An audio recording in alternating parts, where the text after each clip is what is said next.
show. Lyrics and lies. What's up? It's Money Green. What is wrong with you? You just let that stuff out, Shayz. It's Money Green. I'm chilling with Shayz and the mic. This is Lyrics and Lies. Shayz is over here quiet. She's supposed to be talking. What's going on, Shayz? Shayz is fine. I'm on the mic. Yeah. Let him know you in here. It's all right. You in a good place. We are in Howard Studios. And we are gonna sit here and chit chat a little bit about the Lion King, the new Lion King, the remake of the Lion King, the CGI realistic Lion King. What do you call it? Did I call it right? I think you did good. Yeah. What else can you call it?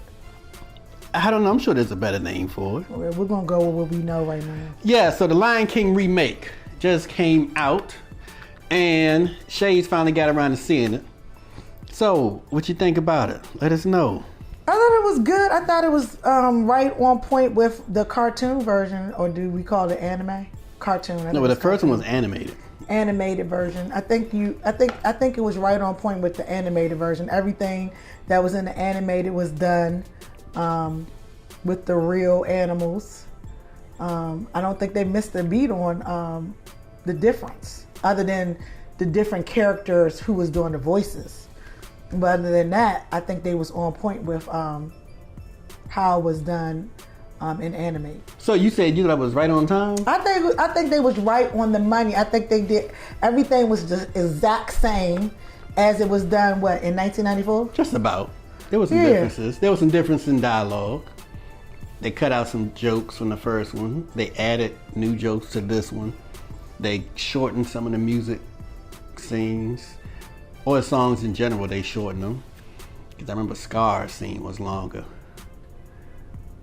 And who did Scar's voice this time did real good. I thought he did a good job doing Scar. I can't remember who did Scar's voice. Ask the researcher. The guy who did Scar this time was the guy who did 12 Years a Slave, and I can never pronounce his name. Be prepared. I can't pronounce his name. Yeah, but you got the notes. You didn't take the notes. Yeah, but his name is, I want to say Chidawell. Chidawell. I can't pronounce his name, but he played in 12 Years a Slave. He was the person in 12 Years a Slave. Chiwetel. That's how you say it? Ejiofor. Okay. Yeah, I remember him. Yeah. So he did Scar and did a good job. This one he did. I thought he did a good job too, because I didn't even know it was him. Right. That's how good of a job he did. But you're not really familiar with his voice. You're not. But he can change his voice because you know he's a British actor. So but he is from Britain? I didn't know that. Yes, he's a British actor. He's been in a million movies. Yeah, going back about 20 years. But he's never used his own voice when he does movies. All right. He always changes the dialect of his voice for whatever. I mean, he never did his voice. You know, like that's brilliant. That's real brilliant. Yeah, so he really did a good job on Scar because I thought it was somebody else. So he did really good. Childish Gambino, Donald Glover. What you think about him? I thought he did pretty good in the Lion King as Simba. The adult Simba. The adult Simba. All right. Anybody else? Come on now. Anybody else who stood out?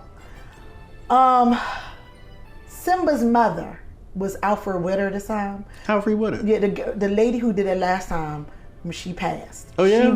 She was James Earl Jones' wife in Coming to America. Right. I think her name was Nat. And James Earl Jones was. Nobody can do. And he was Mufasa again. Nobody else could do Mufasa. So it had to be James Earl Jones. Nobody could do that like him. James Earl Jones getting money doing voices. He Darth Vader and Mufasa. He has that voice. And Coming to America. Yeah, he has that. His voice commands attention. My son works.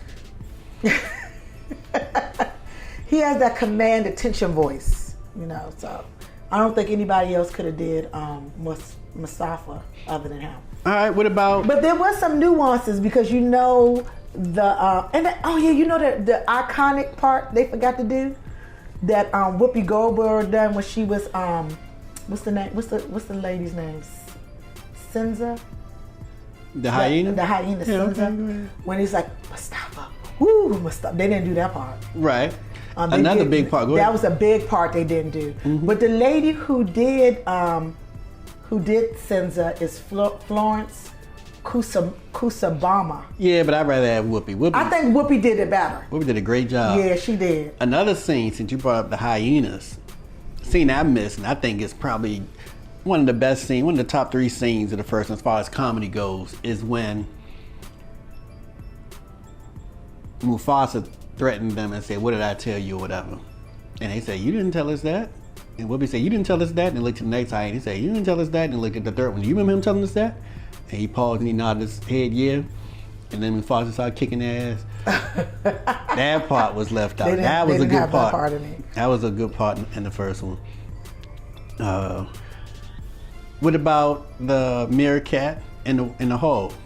The warthog. Timon and Pumbaa. Yes. How about them? I thought they left some things out too. Even the songs were good, but when you heard the songs before and how they were sung, it was different. I think Seth Rogen did very good as Pumbaa. I think both of them did good. Yeah, they did. He really did, because he was made. Was that Keenan? Who? Key and Peele? That was. Oh, that he was. King? No, Keenan Peele was Chimera. Who was that?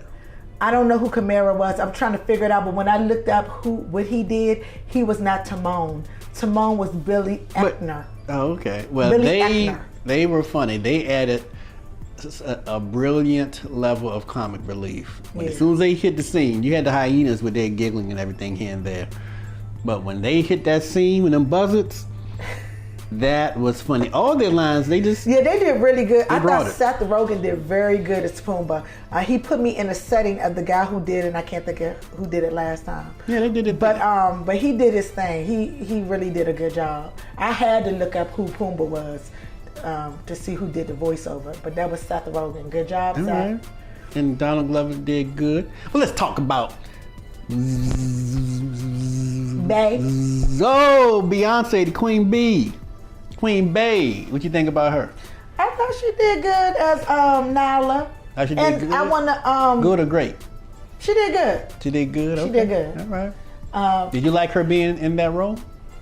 At first, I wasn't sure until I went to see the movie. Right. I thought she did good. All right. In that role. Because some people are upset or didn't like her being in it because her name is such a big name and it garners a lot of attention, a lot of headlines.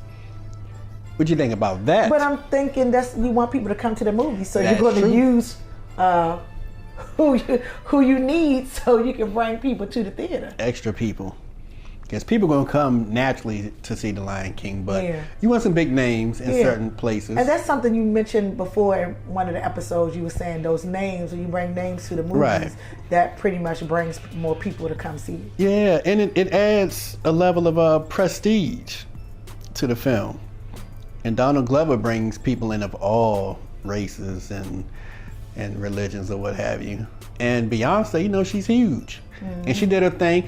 And I was asking people, if you didn't want Beyonce in that role, who do you think could have fit that role perfectly and did as good of a job and had a big name? Because you can't have a bunch of no names in here. Because you can find another person with a deep voice to do James Earl Jones. You can find somebody who can actually imitate James Earl Jones, but you can't put on the poster and on the website and then your advertisements, you can't say James Earl Jones as the voice of Mufasa. His name brings a level of prestige to it and gives your film clout. And Beyonce, I can't think of anybody else who could have really brought that to the table. I can't think of anybody right at this moment. I think whoever picked the cast did a really good job with the who picked each person for the different characters. Even the young lady, we didn't mention that we did have a young Simba and the young Nyla, who young Simba was J.D. McCrae. I haven't heard of him before. You got these names today, don't you? Yeah, I got names today. So what do you think about the film itself? So I'm going over some criticism. One piece of criticism was their faces weren't expressive enough. They didn't smile hard enough. The lions didn't smile really hard. They didn't show a lot of expression. What do you think about that? Okay, well, if you think about it, we're doing real animals. Thank you. So I don't know if real animals would be as expressive Exactly. as you would think. I mean, cartoon, you can make that because you can create that look because you're drawing it. And it's fake. And it's not animation. real. So this is real. So how many people know when you go to the zoo or anything, you see the animals smiling like that? That's one major component of this movie. It had realistic animals. And some people say, nah, that was animation. I said, no, that's not animation. Their mouths may have been animation, the way they, made them look like they were speaking. But I believe they took real animals, filmed them hours and hours and hours on end. And they also probably put those balls on them and recorded them on green screen so they can get their movements in all different types of ways, and then fed that into the computer. Then you add what you recorded to those realistic movements and you get something else. So now they can do exactly what you want them to do. They might have had a few puppets in there for certain things, but I don't think so. I don't think they had any puppets in there. I mean, I have to say, no puppets. The guy, I know what you mean though, but you don't mean puppets. I know you said puppet. I didn't mean to say puppets. You know what I mean? Right, What is it called? What do they call them?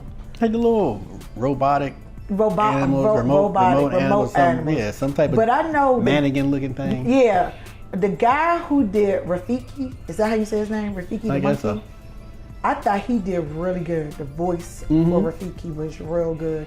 And the monkey was really good in that. Right. In this. I thought, that was so realistic of the monkey. Everything was realistic. When they ripped those trees open. Oh my gosh. And all those bugs. Oh gosh. Oh my goodness. And they just throwing them things in their mouths, but that's realistic. Now, one issue I had, because it was too realistic for the people to be smiling and everything, you know what I'm saying? So you didn't want that. So I'm glad they didn't do that. Yeah, that could have looked pretty fake. Yeah, it would look real fake and mess the movie up. But I'm glad, I was, before I watched the movie, I heard Beyonce's soundtrack. And you have two soundtracks. You have the Lion King soundtrack, then you have Beyonce's Lion King soundtrack called The Gift. One is for the movie, one is associated with the movie. Beyonce, some of her music should have been incorporated into this movie because it fit so perfectly. Even some without the vocals, because you can't have, the upbeat and some of the rap and all that kind of stuff. But Beyonce used a lot of artists from Africa, and the way they play those instruments, like there's a not a taunting scene, but there's a piece of music in there where it sounds like Simba is coming, not Simba, Scar is coming. And that would have been perfect when he first appeared in the movie, or when he was taking over. So there was some bits and pieces from Beyonce's soundtrack that should have been put in there, because I think the only thing Lion King lacked was better music. And that goes for the score as well. I'm not just talking about the music, whatever, but the score that bring that emotion in, bring the feeling in with the scenes. They could have done a better job with that. But overall, I was very happy. I was super impressed. It kept me wide awake, and I went to the Late Show, and I gave it a high mark. I gave it a perfect, because you always say how many stars out of 5. I gave it 5 stars. I really enjoyed it. And it was almost all adults in the theater. Which means, because I told people that, people were saying, nah, forget that. Y'all can judge me if y'all want to. I'm going to see The Lion King. I'm like, look, it's going to be mostly adults going to see this movie. You do know everybody above, 25 grew up watching that, even as a child or a teenager or something. And it holds a special place for people. So they're going to see the realistic version. Yeah. Because I looked at Lion King when it first came out, because I have a child, so he looked at Lion King to death. So I probably knew almost every scene, because I done looked at it about 50 times with him when he was looking at it. Unfortunately, he didn't want to go to the movie because he doesn't think that the realistic. He always thinks that when you do an animated cartoon you should not follow it up with the realistic movie. So he didn't go with me, but I did tell him it was good. He just thinks that the original was always the best. Which, I mean, it was. You can say that. This was a different. I think this is better was a than different feel of it, and I kind of understand what he said, because a lot of times when you see the cartoon and then you see them do it into a real movie, sometimes you get so hyped thinking, oh, this is going to be good. You get a letdown because you're like, dang. Some things you feel shouldn't even be done in a real setting, that could only be done in an anime show. So with this, I was really impressed too, because I came in there with nothing, not feeling any kind of way. Just let me look at the whole movie all the way through. Right. So, and I felt like, wow, I was really impressed too with how realistic it was, and how they was able to capture a lot of the things that I didn't think they would from the cartoon versus